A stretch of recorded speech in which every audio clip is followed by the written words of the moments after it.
He aku rangatira puta noa, tau mai rā ki te taumata kōrero o te motu, e whakaariaritia atu ai ngā aria o te ao Maori, te rongohia I wāhike.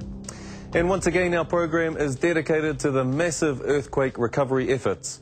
And later in the program, we'll join Jody in Christchurch.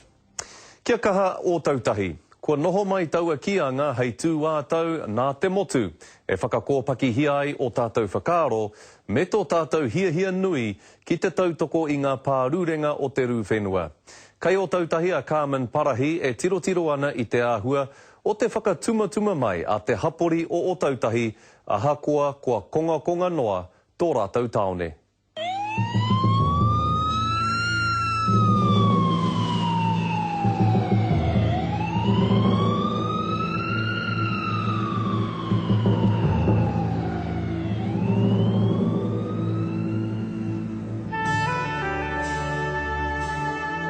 Mā te kōtaitanga o te motu, e puta anoa e ao tautahi, ki te ao marama, kia kaha anoa e tana tū.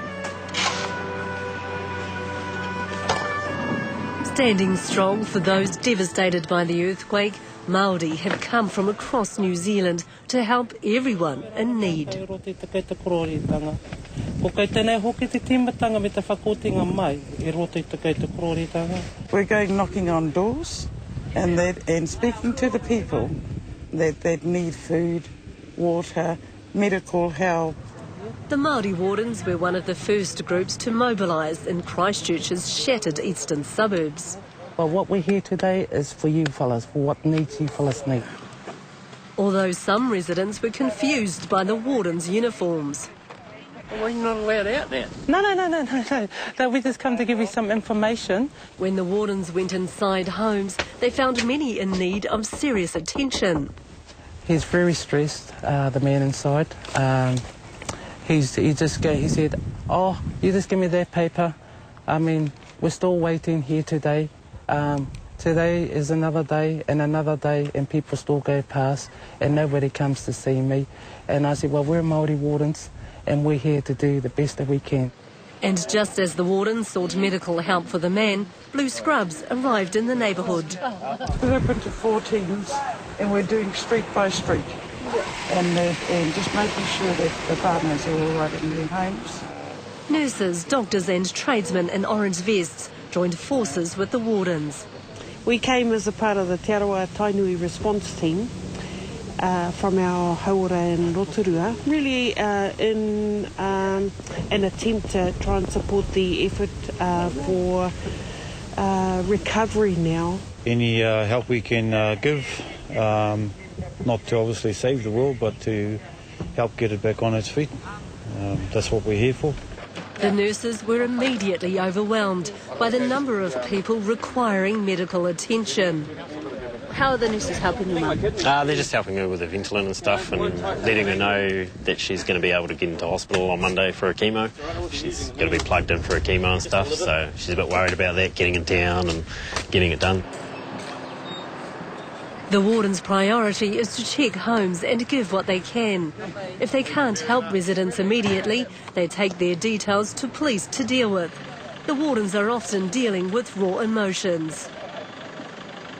Long-serving Warden Madeline Barrow is directing help between the different Māori organisations working in Christchurch. But Madeline's carrying a heavy burden. I have a brother missing here. They've not found him yet. Madeline's brother, 54-year-old John Mason, may be amongst the dead, but the family are yet to find out. We're hoping he's not. But the last time this happened in September, he rang home straight away, especially to his twin sister. He rang back and said he was okay. We haven't heard from him since. So, yeah. We're hoping, very much hoping. You darlings want some water? It's where the need is. That if it comes to the worst for my brother, that I think he'd want me where the need is. You know, there's lots of people out there that's got tragedies, and I believe that I'm of good help here too. in my team. But in her rare quiet moments, Madeline grieves.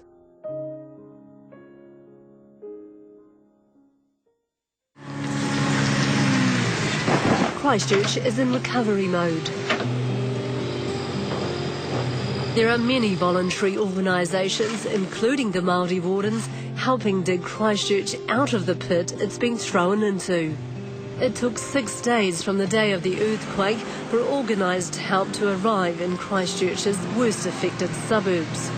At this time, in the streets around here, people were crying out for help, and we've seen the Maori Wardens are definitely engaging with them. Police are using the Maori Wardens to engage with communities like Aranui until an official response goes ahead.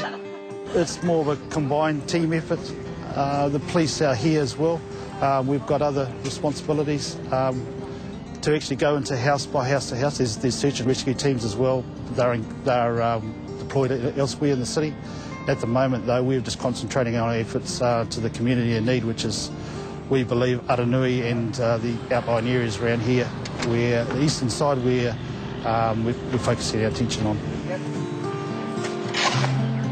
As help slowly moves into the eastern suburbs, many residents are moving out, leaving their homes vulnerable to earthquakes and opportunists.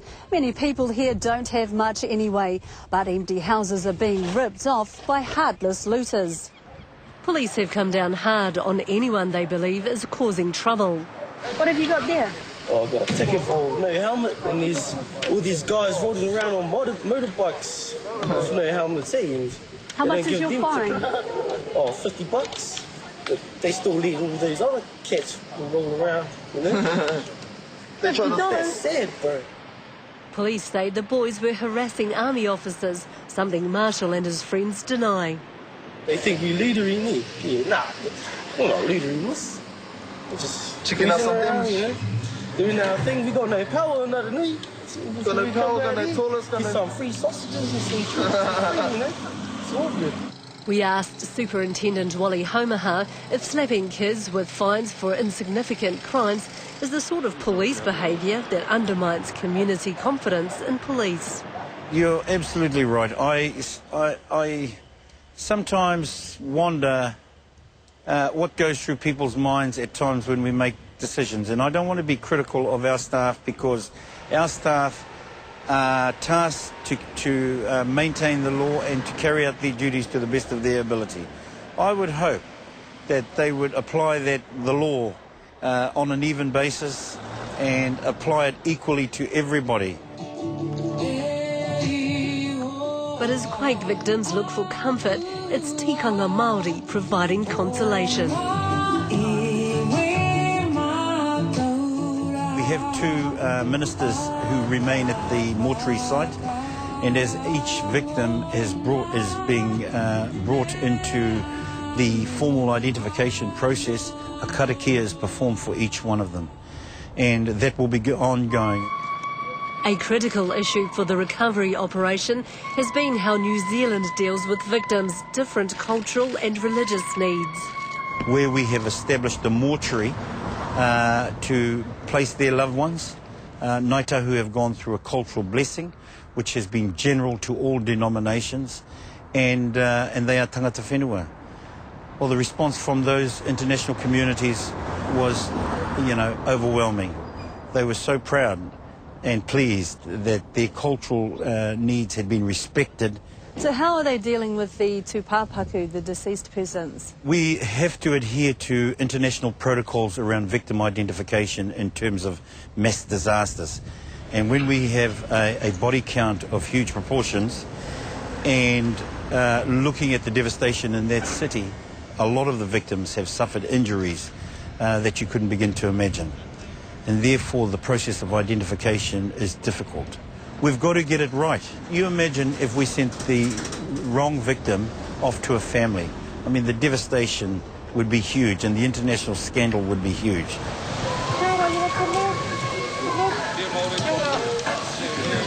You know, I'm so proud to be Maori in times like this, although there are sad times.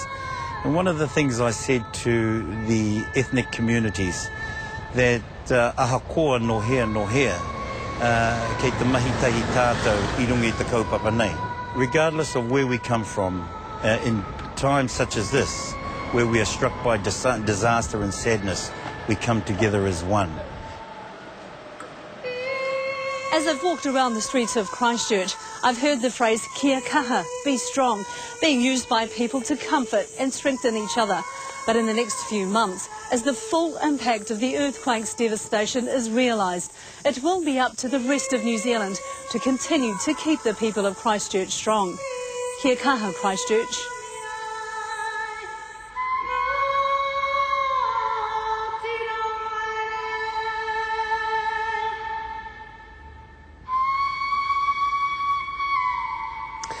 No mātou te mata kui ki te whakamohio atu ki a koutou, ahakoa te tekau rā I kohuki ai, I ahotea ai te wātene Maori rā, I kōrero atu rā a Carmen I tana pūrongo, I te otingake I kimihia e Madeline Barrow tōna tūngane, I te ora pai ia, kaore he pakuraru kotahi ōna.